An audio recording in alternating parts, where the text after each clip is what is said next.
This channel does not promote any violent, harmful, or illegal activities. All content provided by this channel is meant for an educational purpose only.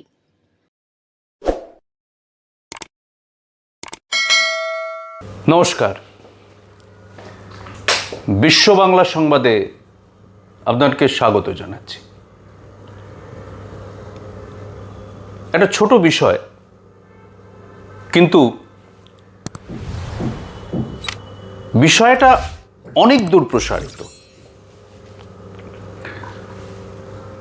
Abhijit Gangopadhyay, প্রাক্তন বিচারপতি, এখন BJP সাংসদ,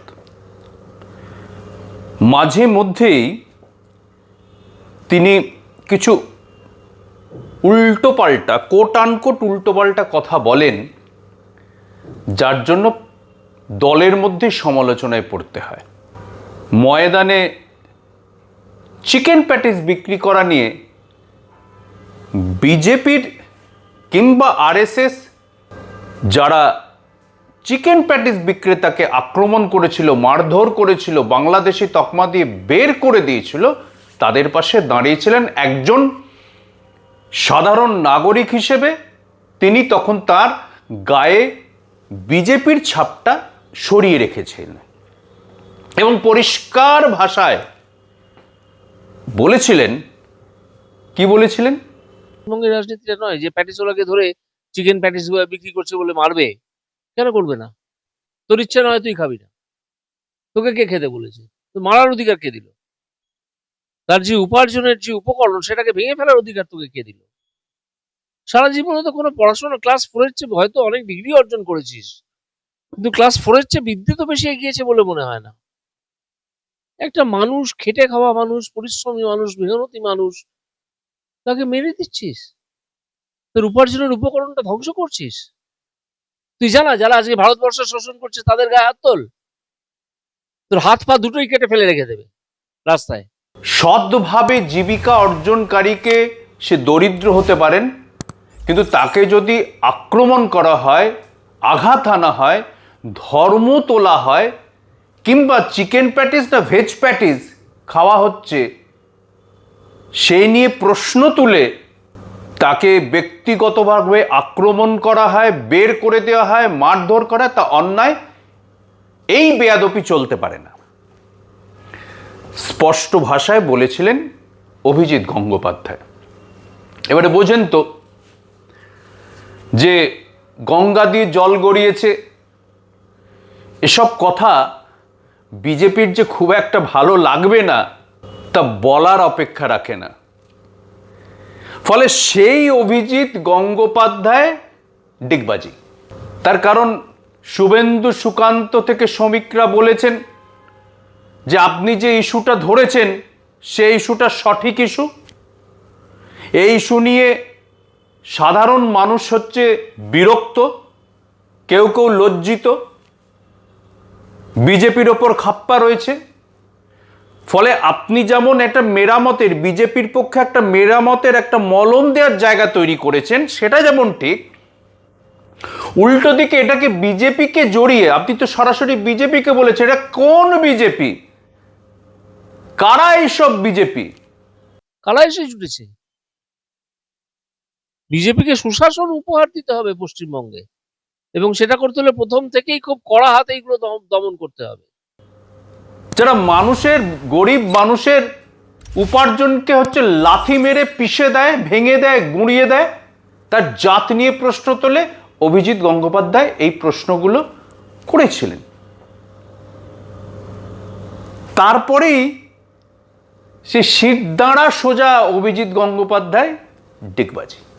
ধরো কি হয়েছে? সে বিক্রি করতে এসে তুমি খাবে না, তুমি এখানে বিক্রি করবে না, চলে যাও, চলে যাবে। যদি 10 জন 20 জন 100 জন লোক তাকে বলে যে এখানে বিক্রি করবে না, চলে যাও, সে কি আর ওখানে দাঁড়াবে? সে ভয়তেই চলে যাবে।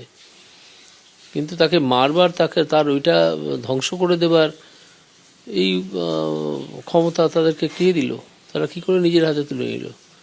আমি পরবর্তীকালে জানতে পেরেছি যে এরা যারা করেছে, এরা কেউ বিজেপি সদস্য নয়, এরা সব হিন্দু সেজে এসেছিল। বিজেপি সাংসদ অভিজিৎ গঙ্গোপাধ্যায়ের মানবিক ভূমিকা, এবং এই ভূমিকায় তিনি এখনো অবতীর্ণ আছেন জেনে যে কোনো মানুষ খুশি হবেন। কিন্তু তিনি তার মাঝে ছোট করে একটা টুইস্ট দিয়ে গেছেন, ছোট করে একটা মিথ্যাচার করেছেন। মিথ্যাচারটা কীরকম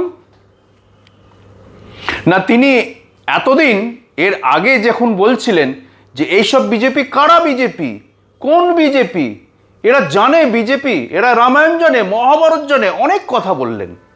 আর আজকে শুধু বলার বললে মধ্যে তিনি যেটা বললেন সেটা মনে রাখার মতো, যে বললেন আমি খবর নিয়েছি, জানলাম ওদের মধ্যে একটাও কোনো বিজেপি না, একটাও কোনো বিজেপির কর্মী ছিল না, সব হচ্ছে যে চোর ডাকাতের দল, উল্টোপাল্টা একটা শব্দ প্রয়োগ করে ছেড়ে দিলেন। কারা এসে জুটেছে? বিজেপিকে সুশাসন উপহার দিতে হবে পশ্চিমবঙ্গে, এবং সেটা করতে হলে প্রথম থেকেই খুব কড়া হাতে এইগুলো দমন করতে হবে। আমি পরবর্তীকালে জানতে পেরেছি যে এরা যারা করেছে এরা কেউ বিজেপি সদস্য নয়, এরা সব হিন্দু সেজে এসেছিল।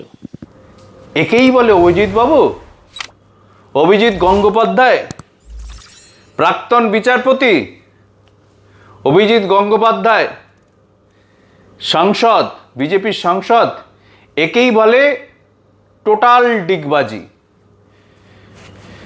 শুভেন্দু, সুকান্ত, শ্রমিক আপনার পাশে থেকেছেন, কিন্তু আপনাকে দিয়েই ডিগবাজিটা খাওয়ানো করিয়েছেন। এই যে বড় বড় কথা বলতেন না আপনি, বিচারপতির আসনে বসে বড় বড় কথা বলতেন, যে কথা আপনি বলতেন আর এখন যা বলছেন, দেখুন আসমান জমিন ফারাক। আপনার নিজের কথাই এখন, সেদিনকে তো আপনি দাঁড়িয়ে বলেছিলেন এরা বিজেপি করে কি, কারণ এটা কোন বিজেপি, এতে ক্লাস 4 পর্যন্ত শিক্ষা আছে, এটা বলতে গিয়েই আপনার মাথায় পড়েছে প্রধানমন্ত্রীর কথা। না না, শিক্ষার ডিগ্রি ফিগ্রি থাকতে পারে, কিন্তু সে শিক্ষা কতখানি উপযুক্ত শিক্ষা হয়েছে বলে কথা ঘুরিয়েছেন, করেছেন তো, অস্বীকার করতে পারেন না। তো সেই বিজেপির শিক্ষা দীক্ষা, রুচি, সংস্কৃতি সমস্ত নিয়ে আপনার এত প্রশ্ন ছিল, আর তার 72 থেকে 100 ঘন্টার মধ্যে আপনি কি করলেন? সোজা ডিগবাজি মারলেন। রাজনীতিকরা যেভাবে ডিগবাজি মারেন অভিজিৎ গঙ্গোপাধ্যায়, আপনি সেভাবে ডিগবাজি মারতে শিখে গিয়েছেন। এর জন্য আপনার প্রচুর প্রশংসা প্রাপ্য।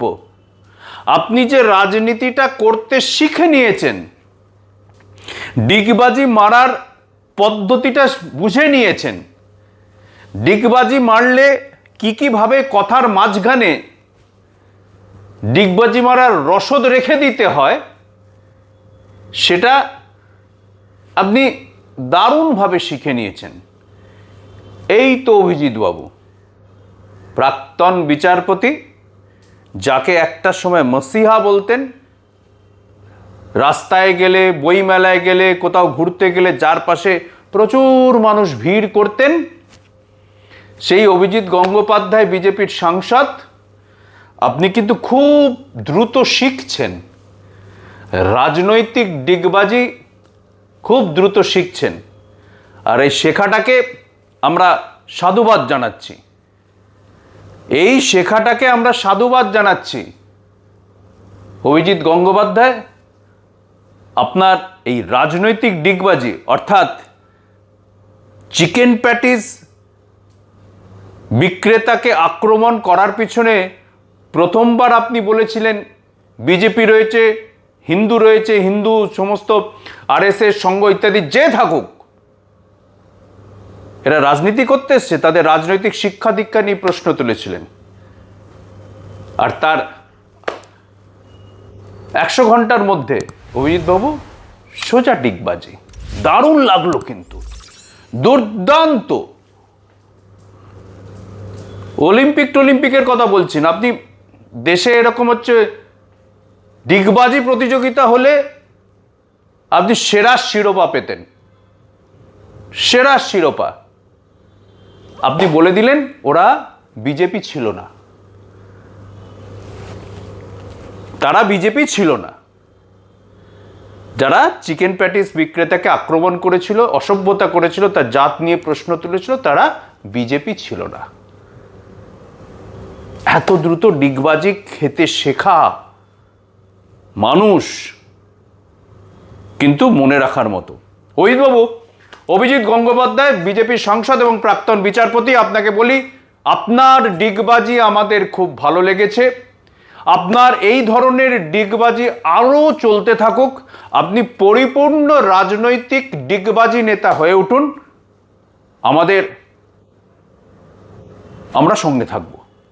দেখতে থাকুন, পড়তে থাকুন বিশ্ব বাংলা সংবাদ। This channel does not promote any violent, harmful, or illegal activities. All content provided by this channel is meant for an educational purpose only.